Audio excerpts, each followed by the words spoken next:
10,000 ఆ తర్వాత సంవత్సరం కాలం ఎగ్జామ్ అయ్యే వరకు ఇంకొక 10,000 అంటే టోటల్ 20,000 ఖర్చే వాళ్లకు పేద ప్రజలకు. ఇక మిగతాదంతా చదువు, మంచి టీచర్లు, మంచి స్టాఫ్, వాళ్ళందరికీ కూడా నా హృదయపూర్వక ధన్యవాదాలు. ఎందుకంటే ఇలాంటి రిజల్ట్ రావడం కేవలం పెద్ద పెద్ద కాలేజీలలో, అదేవిధంగా క్రిస్టియన్ కాలేజెస్లో ఎక్కువ జరుగుతుంది ఇలాంటి రిజల్ట్. కానీ తక్కువ డబ్బులతో టీచర్లు కూడా బాగా పనిచేస్తున్నారు. మంచి రిజల్ట్ వచ్చినందుకు వారందరికీ నా హృదయపూర్వక ధన్యవాదాలు. ఇకపోతే ఇవాళ రోజే దీంతో పాటు నేను దామోదరం సంజీవయ్య గారి ట్రస్ట్ చైర్మన్గా గతంలో కేఎస్ఆర్ మూర్తి గారు నా మీద అభిమానంతో నన్ను చైర్మన్ చేయడం జరిగింది. ట్రస్ట్ బీసీ దానికి గవర్నమెంట్ అడ్వైజర్గా ఇచ్చారు కాబట్టి వారికి నా హృదయపూర్వక ధన్యవాదాలు. దీంతో పాటు నాకు ఆలోచన వచ్చింది. అందులో నాకు నెలకు ₹1,00,000 జీతమయ్యా. నా ఉద్దేశం ఏమిటంటే 12 నెలలు అంటే 2 ఇయర్స్ వరకు ఉంటుంది కాబట్టి ఈ 2 ఇయర్స్లో 1 ఇయర్ కంప్లీట్ ఎవరికి హనుమాన్ వైవిశాల పేద విద్యార్థులు ఎవరైతే కట్టలేని పరిస్థితుల్లో 10,000 కడతాము, లేకుంటే 15,000 కడతాం, వాళ్లకు ఈ ₹1,00,000 ఉపయోగించుకోవాలని నేను ట్రస్ట్ చైర్మన్గా కోరుతున్నా. రెండోది, దామోదరం సంజీవయ్య గారు నీతి నిజాయితీగా అందరూ రాజకీయాల్లో రావడంతో కోట్లు సంపాదిస్తారు. కానీ ఆయన నీతి నిజాయితీ పడు చదువుకున్నటువంటి ఆర్థికవేత్త, 2 సార్లు ఏఐసిసి అధ్యక్షుడుగా, అదేవిధంగా రాష్ట్రానికి ముఖ్యమంత్రి అయిన వ్యక్తి. ఆయనకు తప్పనిసరిగా న్యాయం జరగాలని, నేను ఆయన స్మృతి భవన్ కట్టియాలని చాలా రోజుల నుంచి ఆలోచన చేస్తున్నా. అదే చంద్రబాబు గారు ముఖ్యమంత్రిగా ఆయనను అడిగాను, అదేవిధంగా పవన్ కళ్యాణ్ కూడా అడిగాను. ఈ డబ్బులు ఉపయోగపడి ఆడ స్మృతి భవన్ కట్టియడానికి 1 సంవత్సరం పూర్తిగా హనుమాన్ వైవిశాల, ఇంకో సంవత్సరం పూర్తిగా దామోదరం సంజీవ్ గారి ట్రస్ట్ చైర్మన్కి ఇవ్వడం జరుగుతుంది. ఏదైనా నాకు తప్పనిసరిగా ఒక న్యాయం జరుగుతుంది అనేది నా ఉద్దేశం. నేను అడిగింది రాజ్యసభ కావాలన్నా, అసెంబ్లీలో పార్లమెంట్లో టికెట్ కావాలని 2 సార్లు ఖమ్మం నుంచి ప్రయత్నం చేశా. రాజీవ్ గాంధీ గారు నా మీద అభిమానంతో ఆ రోజులలో యాజ్ ఎ ప్రైమ్ మినిస్టర్గా 2 సార్లు ఆ ప్రాంతానికి వచ్చాడు. తర్వాత ఒకసారి ప్రైమ్ మినిస్టర్ లేనప్పుడు కూడా వచ్చాడు. కానీ ఆ తర్వాత ఆయన చనిపోయిన తర్వాత ఏం చేయలేని పరిస్థితులు అయినా ఆయన ఆలోచన నా మీద ఉన్న అభిమానంతో ఒక చిన్న కుటుంబంలోకి వెళ్ళి రాజకీయాలలో దానికి ఎవడు గాడ్ ఫాదర్ లేడు. కానీ నా టాలెంట్, నా కష్టం ఆ కుటుంబానికి న్యాయాలు నన్ను తెలుసుకొని నన్ను ముఖ్యమంత్రి స్థాయి దానిగా తీసుకెళ్ళాడు. అది కూడా జరగలే. లాస్ట్ డేస్లో చెప్పాడు, ఏదైతే విశాఖపట్నం నుంచి పెరంబూరు పోయేటప్పుడు, Hanumanth after parliament elections will be over, I will make you CM అన్నాడు. ఆ రోజు నుంచి నాకేమి లేదు. కానీ నేను ఆ ప్రాంతంలో పనిచేయాలి అన్నాను. కానీ దురదృష్టవశాత్తు 2 సార్లు రాలేదు. రాకపోయినా నాకేం పర్వాలేదు. కానీ ఈ పార్టీ గెలవాలని గత 10 సంవత్సరాల నుంచి బీఆర్ఎస్ ప్రభుత్వం వ్యతిరేకంగా, అదేవిధంగా హిందూ దేశం చెయ్యాలని ఆలోచన చేస్తున్నటువంటి బీజేపీ వ్యతిరేకంగా, ఆర్ఎస్ఎస్ వ్యతిరేకంగా జీవితాంతం నేను కాలేజీలో ఉన్నప్పుడు కానీ కాలేజీ ఎలక్షన్స్లో కూడా ఎప్పుడు కూడా ఎన్ఎస్యూఐగా కాలేజీలలో మన కార్యకర్తలను గెలిపించడం జరిగింది. అదేవిధంగా ఇవాళ నా యుద్ధం కొనసాగుతుంది. తప్పనిసరిగా ఆయన వేమ నరేందర్ రెడ్డి గారు, రోహిన్ రెడ్డి ఇద్దరు వచ్చి నిన్న హనుమంతన్న నువ్వు 2 ఏళ్ళు కొద్దిగా ఓపిక పట్టు, తప్పనిసరిగా నీకు రాజ్యసభ ఇస్తాన్నారు. ఇది మాత్రం ప్రజల గురించి, ఈ డబ్బులు నాకు వచ్చే జీతం తప్పనిసరిగా ప్రజలకు ఉపయోగపడు. ఎందుకంటే Hanumantha Rao is not a only OBC leader, I'm a weaker section leader. SC, ST, OBC మైనార్టీలకు గురించి ఉపయోగపడుతుంది. కాబట్టి అక్కడ ట్రస్ట్కు, ఇక్కడనేమో హనుమాన్ వైవిశాల పేద విద్యార్థులకు న్యాయం చేయడానికి నా ఉద్దేశం. ఎందుకంటే ఈ జీతం పెద్ద నాకేం లేకపోయినా నాకు చాలామంది నేను డబ్బు సంపాదించకపోయిండొచ్చు, నాకు చాలా ఆఫర్స్ వచ్చినాయి. నిజం చెప్తున్నా, ఇవాళ రోజు ఉన్న వాస్తవాలు చెప్తున్నా. పుస్తకంలోనే రాసిన. ఆనాడు ఉన్నటువంటి ఎన్ జనార్దన్ రెడ్డి గారు నేను పిసిసి ప్రెసిడెంట్గా ఉన్నప్పుడు నా దగ్గరికి పంపించాడు. నెలకు ఎంత ఖర్చు అవుతుందో ఇస్తాను. నేను నెల జీతం తీసుకునే క్వశ్చన్ లేదు. నాకు వెల్ విషర్స్ ఉన్నారు. ఆర్గనైజేషన్ నేను తప్పనిసరిగా నడిపించా.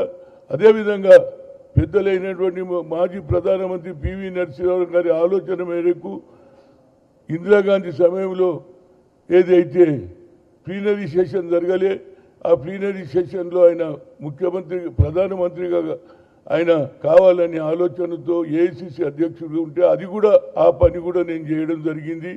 కనుక నా ఉద్దేశంలో ఇప్పుడు ఒకటి కార్యక్రమం, రాహుల్ గాంధీ గారు ఏదైతే సందేశం తీసుకుపోయిండో, ఏది భారత్ జోడో యాత్రలో ఏ నాయకుడు కూడా అడగంది చెప్పినటువంటి వ్యక్తి, తెలుసుకున్నటువంటి వ్యక్తి, ప్రజల పల్సు తెలుసుకున్నటువంటి రాహుల్ గాంధీ గారు ఏమన్నాడు తెలుసా?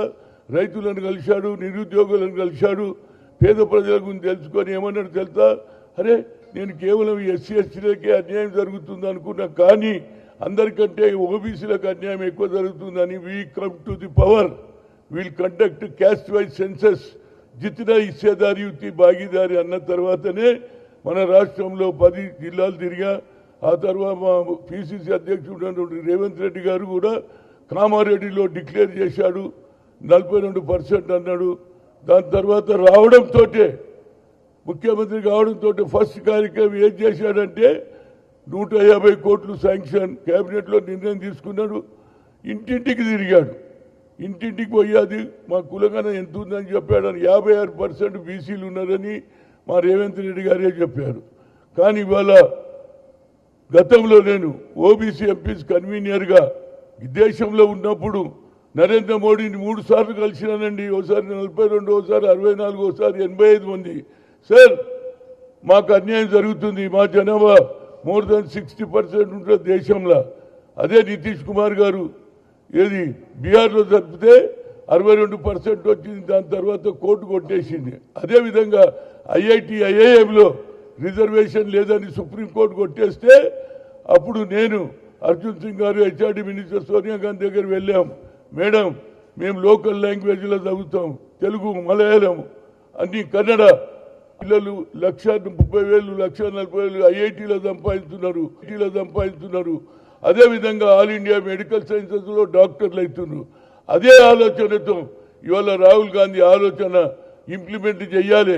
మళ్ళీ ఈ దేశానికి ప్రధానమంత్రి ఆయన కావాలంటే ఈ బీసీల జనగణ మొదలు పెట్టాలని గతంలో నేను ఎన్నోసార్లు కలిసిన నరేంద్ర మోడీ చేయలే. కానీ రాజ్నాథ్ సింగ్ 2008లో నేను when I was OBC MPs కన్వీనర్గా ఉన్నప్పుడు వీల్ కండక్ట్ అన్నాడు 2008లో. ఇప్పుడు మరి ఆయనకు మంచి ఆలోచన వచ్చింది, జనగణ అంటున్నాడు. కానీ ఎస్సీ ఎస్టీలకు ఇండ్ల లెక్క చూస్తున్నారు. ఇండ్ల లెక్క చూస్తే ఎవరికి లాభం? సరే అందులో కూడా ఎస్సీ ఉంటేనేమో వాళ్ళ ఇంటి యజమాని పేరు ఎస్సీ అని రాయండి, అదేవిధంగా ఎస్టీ అంటే ఎస్టీ రాయండి అన్నారు. కానీ కాలం పక్కకు ఓబీసీ పేరు లేదు, మా జనాభా లెక్క లేదు. కనుక తప్పనిసరిగా ఈ రాష్ట్రంలో మొట్టమొదటి వ్యక్తి రేవంత్ రెడ్డి కులంగన జరిగిన యావత్ భారతదేశంలో. అదేవిధంగా అదే రాహుల్ గాంధీని పిలిచి ఇక్కడ తెలంగాణలో మొట్టమొదటి బీసీ మీటింగ్ పెట్టి ఎప్పటి వరకు అయితే ఆయన వస్తుడు 10వ తేదీ నాడు నేను ఆయనకు లెటర్ రాస్తున్నా, నరేంద్ర మోడీ నువ్వు ఓబీసీ ఉండి కూడా నువ్వు ఓబీసీలకు న్యాయం చేస్తలేవు, హైదరాబాద్కు వస్తున్నావు కనుక రాకముందే మా కులగన అందులో ఇన్క్లూడ్ చేయకపోతే తప్పనిసరిగా హనుమంతరావు ప్రజల మనిషి తెలంగాణ గురించి ఎంతోమంది ప్రాణాలు అర్పించినారు, ప్రాణాలు కోల్పోయారు, జైలుకు పోయారు. అదేవిధంగా నేను కూడా తప్పనిసరిగా ఆయన 10 లోపల ఈ ఆలోచనలో మార్పు రాకపోతే నేను ఆభరణ నిరాదీక్ష చేస్తాను. ఏదన్నా కానీ అప్పుడల్లా నరేంద్ర మోడీ ఆలోచనలో మార్పు రావాలి. అమిత్ షా బాబాసాహెబ్ అంబేద్కర్ పార్లమెంట్లో అవమానం చేస్తాడు, 6 సార్లు పేరు ఎత్తుతాడు. అరే ఆయన భగవంతుడు అరవై భగవంతుని చేస్తాడని మీరు స్వర్గానికి పోతారన్నాడు. అటు నరేంద్ర మోడీ ఆలోచన ఏ విధంగా ఉన్నదని తెలిసాలంటే తప్పనిసరిగా ఈ కులంగనలో మాకు చేర్చకుంటే మళ్ళీ 100 సంవత్సరాలైనా మాకు న్యాయం జరగదు బాబు. మొన్న లోకల్ బాడీలో జరిగితే 52% సర్పంచులు గెలిచారు. అదేవిధంగా ఎక్కువ సంఖ్యలో చైర్మన్లు వైస్ చైర్మన్లు మా అధికారాన్ని ఓట్లో మోర్ దాన్ 60% ఎక్కువ జనాభా లెక్కలు ఎందుకు చేయరని ఆయనకు లెటర్ రాస్తున్నా. ఆయన 10కి లోపల వచ్చే లోపల ఈ నిర్ణయం తిరగకపోతే I will take indefinite hunger strike. And anyhow, I want to thank to the Chief Minister and also కార్యకర్తలు కూడా. నేను పదవి గురించి రాలేదురా, 12 ఏళ్ల నుంచి నేను కొట్లాడుతున్నా కార్యకర్తల గురించి. పేద ప్రజలకు ఎక్కడ ఏది హాజీపూర్లో 3 అమ్మాయిలను రేప్ చేస్తే 10 సార్లు అయినా ఆ గ్రామంలో ఉన్నటువంటి మహేష్ భాగవత్ కమిషనర్ శిక్ష ఇస్తే ఇవాళ జ్యుడిషియరీ కూడా హైకోర్టు అప్రూవల్ ఇస్తలేదు. ఇది ఎక్కడ న్యాయం అండి? అదేవిధంగా రైతులకు సంఖ్యలు వేస్తే పోయినా ఇది మన కేటీఆర్ జిల్లా అయినటువంటి సిరిసిల్లలో ఎస్సీలను అట్టాసిట్ చేస్తే అక్కడికి పోయినా పిల్లలు ఏదైతే ఇంటర్మీడియట్లో పేర్లు తెలుసుకొని ప్రాణానికి చేస్తే వాళ్ళ ఇంటికి కూడా వహించిన కనుక నా కల్చర్ జీవితాంతం పడుకు బలైన వర్గాలకు వచ్చాయి ప్రాధాన్యత ఇవ్వడానికి నేను సిద్ధమున్నా. ఇది జరగాలి. దానికి రేవంత్ రెడ్డి గారు తప్పనిసరిగా మద్దతు ఇవ్వాలి. ఆయన ఆలోచన కూడా ఏమున్నది, రాహుల్ గాంధీని ప్రధానమంత్రి చేయాలని నా ఆలోచన కూడా అదే. కనుక ఈ తెలంగాణలో గతంలో వరంగల్లో బహిరంగ సభ పెడితే 5-6 లక్షల మంది వచ్చారు, సోనియా గాంధీ వచ్చింది. అదేవిధంగా రేపు మా ముఖ్యమంత్రిని కలిసినప్పుడు ఫస్ట్ ఇదే అడుగుతా, నాకు పదవులు లేకపోయినా ప్రజల పక్షాన ఉంటానని మీడియా మిత్రులను కోరుతున్నా.